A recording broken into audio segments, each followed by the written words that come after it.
Hello and welcome. मैं doctor Afreen Aftab. आज हम एक ऐसे टॉपिक पे बात करना चाह रहे हैं जो कि बहुत ज़रूरी है लोगों को समझना, जो है फेशियल रिकंस्ट्रक्टिव सर्जरीज। तो फेशियल रिकंस्ट्रक्टिव सर्जरीज क्या होती हैं? ऐसी कोई भी चीज़ जो आपके फेस पे या तो पैदाइशी तौर पे हो, जैसे हम कंजेनाइटल डिफेक्ट बोलते हैं या बर्थ डिफेक्ट बोलते हैं, या फिर किसी कारणवश फेस पे कोई डिफेक्ट आ जाए, तो उसका सुधार मुमकिन है और आज के ज़माने में बिल्कुल मुमकिन है। सिर्फ अगर कुछ चाहिए तो थोड़ा-सा धीरज, थोड़ा-सा पेशेंस, जो अगर एक पेशेंट रखता है तो हम काफ़ी अच्छे रिज़ल्ट अचीव कर सकते हैं। एक ऐसा ही केस आपके साथ आज डिस्कस करूँगी जिसमें काफ़ी दूर से हमारे पास एक पेशेंट आया था डॉग बाइट का। एक 6 साल की बच्ची को कुत्ते ने उसकी नाक चबा ली थी और almost half of the nose missing थी उसकी।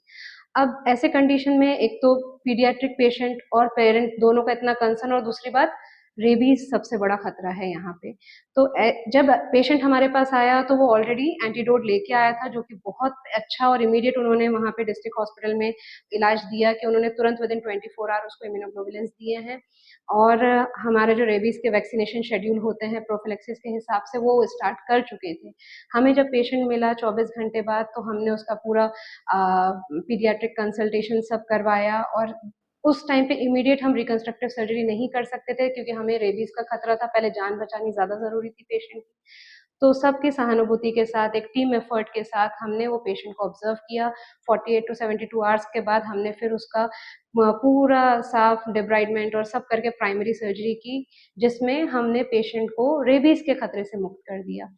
उसके 2 महीने बाद ये चीज़ें ऐसी होती हैं, स्टेज प्रोसीजर्स होते हैं। आप सारा रिज़ल्ट एक ही टाइम पे नहीं दे सकते क्योंकि हमारी बहुत सारी लिमिटेशंस रहती हैं।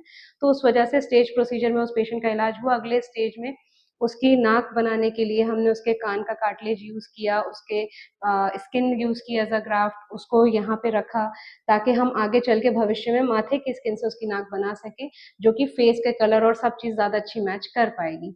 और नाक बनाने में बहुत ज़्यादा परेशानी ये रहती है कि ये एक ऐसी स्ट्रक्चर है जो एक नली की तरह है। हमें बाहर से भी बनानी है, अंदर से भी बनानी है, एट द सेम टाइम वो दिखनी भी फेस पे दिखनी भी अच्छी चाहिए। तो इसी स्टेज प्रोसीजर को करते हुए हमने ये पेशेंट का पूरा इलाज किया है और उसकी नाक कंस्ट्रक्ट की है।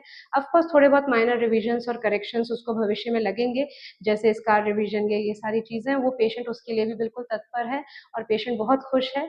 और वो बच्ची जो शायद कभी किसी फेस सोसाइटी को फेस नहीं कर पाती, या उसके मन में एक डर रहता है कि लोग उसको क्या रिस्पॉन्ड करेंगे, कैसे देखेंगे, तो वो डर उसके मन से निकल गया है। आज वो बहुत खुश है और एकदम हैप्पी आज अपने घर गई है। Thank you so much.